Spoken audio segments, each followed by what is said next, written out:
Hello and welcome to Geekatplay Studio tutorial. In this tutorial we'll look how to create a cool logos for your animations, and hopefully it inspire you to create something interesting or using Vue to create titles for your videos and movies or for your web stuff. And I'll show a couple interesting techniques, and one is we'll create cylinder for our background. Let's increase in size, make this large size. Right here, hold down shift button and rotate, and you can notice how it's snapping to the edges. Let's put this right here, and again rotate right here as well. Okay, at this point let's increase in sizes, and I just want to be out of this camera view, so it's look like one big cylinder.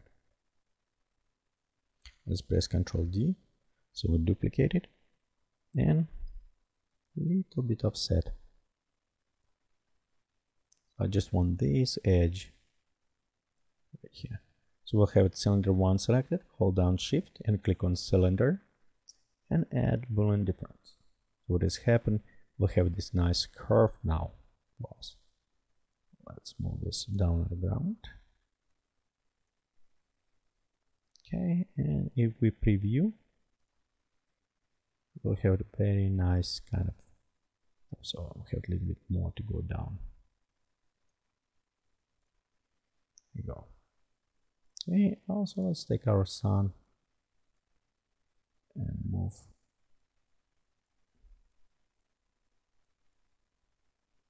Okay, also notice we have a little bit shadow right here, and it's probably from some side.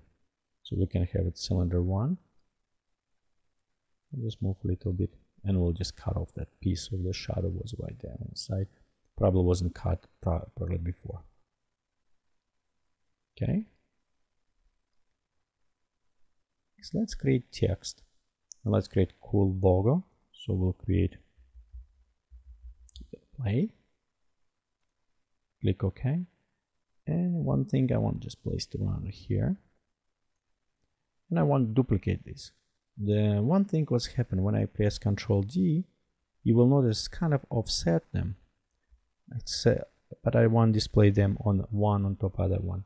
If that happened to you, most likely what's happened in your options, you probably have it offset duplicate object is checked. So let's uncheck right now. Click OK. And let's duplicate 2, 3, 4, 5. So we have it 5 more. We have it 6 total instances. Okay, also let's select all of them and click on our animation. We don't need animation wizard, just closed, we need timeline. And let's enable after keyframe. Okay, also add keyframe right now, and we'll move to the 10 and we add keyframe at this point as well. Okay, so right now let's also move maybe around here and add keyframe here for all of them. Okay, let's go to our first Geekatplay, go to first frame and just move it behind our sphere. At this point we actually don't need the sphere anymore. What we can do, we can create one more layer, take this difference, move it there and make it invisible. So all what we see, it's ours graphics. So let's click now on all of this other Geekatplay. And let's move them up front of the camera. And maybe a little bit more, so we don't see any shadows right here. Okay. And now we'll go click on one after this. So first we'll go on the back, this is the front. And we'll just take animation and move maybe to about here. So what's happening it is aligning. So we'll go next and we'll go about maybe 3 seconds. Next we'll go 4.5. This one will maybe going here, and this one almost up to here. So when we preview what's happened, you can see how they kind of the stacking all going one after another one. Also, I noticed ours is not yet here, so let's select all of those. Okay, and we have it a little bit offset, so we can move them this way. Oops, Control Z, and we can move after all other frames as well. Or we can also just take our camera, probably will be easiest way to do it, and just align so we have the text going in center. Also, let's be sure this one is realigned. There you go. So in that case, we'll just have a text flying over, like this, over our camera. That's what I want. The one thing actually right here you can notice in the middle, they kind of go back and forward. You see, they're kind of bouncing, and this is in some cases very nice effect to use it, but I don't want to use it right now, and it's also maybe help you with some other animations when you have this unwanted kind of motion. Let's do this way. Let's expand it. And what's happening right here, if we look on position, you notice we have this move curve. We need to switch this to linear. Okay, let's for the second. Just okay, right here. We'll disable after keyframe. We'll go to position, click on this one. And what's happening normally, if you can right click, we'll have a menu we can switch from smooth to linear. And sometimes what's happened with view, maybe it's a bug, I don't know, or some other things, it doesn't pop up. The one way to work around this, you can go to File, Options, you can go to Operations, and right here you can find under Keyframe, Linear, and you can assign your key. For example, I assign Control-Alt-L. To assign it's easy, you just click on this and press key, and it will remember. So I assign this keystroke to that. So it doesn't mean I don't have a menu, I just need highlight, press Control-Alt-L, and there I have linear now. So let me do the same for other ones. So go in position, highlight this, Control-Alt-L, and you can see how now it's, the curve was before, we go back and forward, and now it's going stop and it's going linear. So it won't move it. Okay, let's go again, another one. And sometimes this is just get it for this point. Sometimes you want for all line or just for one point. Be sure if you have it another one, you maybe want also click on another point and switch this to linear as well. Okay, let's go to 4. Highlight it, Control-Alt. Again, this is key Control-Alt-L, it's what I assign. So if you try on your machine it doesn't work because it's not yet assigned, you need to go in this option and you need it to add, set your key if you want it for that one. Okay, so I set all to linear. Let's close it.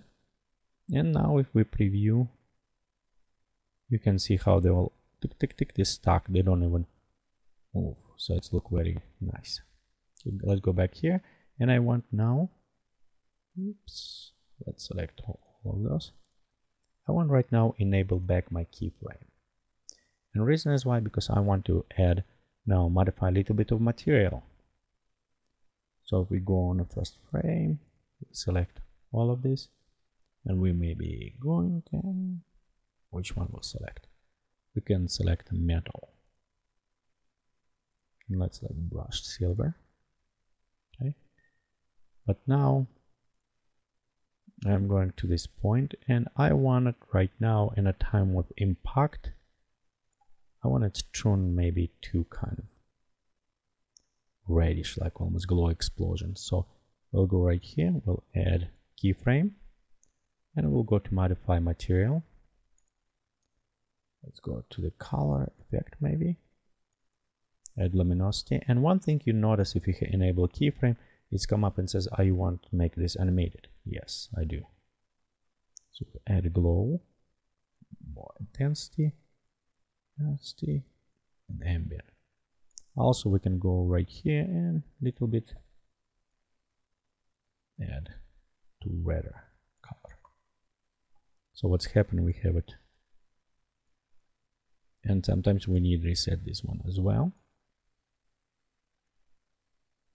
Okay, maybe right here.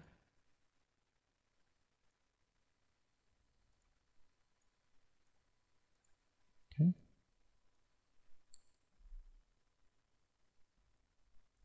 We reset right there. Perfect. Okay. We'll go and it's turning orange on time of impact. Okay, and we can go to the last frame as well. And just let's be sure it looks same. So what's happening in a time when we go to impact? It's turned red. And it's actually cool if you can do this effect for all of your layers. So what's happening when they kind of collide, the kind of poof, explosion going and they turn red and it's stackable. But you know what? I won't do for everyone. It's like a little bit longer time. So when you try to do yours, you can do these colors or other ones. Okay. And I think let's animate it now and see our render. We can also increase some other backgrounds, but I'd like you to experiment with this. So we can set as a broadcast because I want to see motion blur. Let's go right here and maybe set this to logo.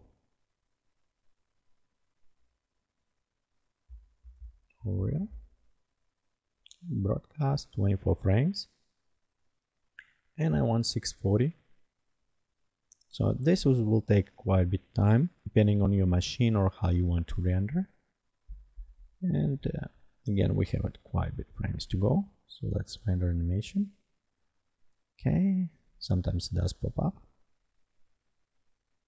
And let's see how long this will take. This should take about 15 minutes on my machine, probably more when we start having it glowing. Oh, well, I'll pause right now and come back when it's done. Okay, and here after some time we finish already our render. So let's look on our final work. And here we can see our animations pop up. We can a little bit maybe tweak around, and of course you want to add sound to this. Actually move logo maybe a little bit lower, but it's small adjustment. Overall I want to show you some of the effect. The nice things about this, if you want to modify all of that, all what you need to do, go right here and retype your different text.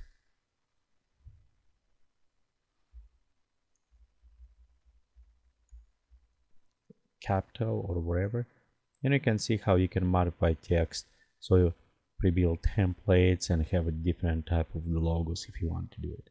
Okay, thank you for watching this tutorial from Geekatplay Studio. Please come visit us on the web is www.geekatplay.com.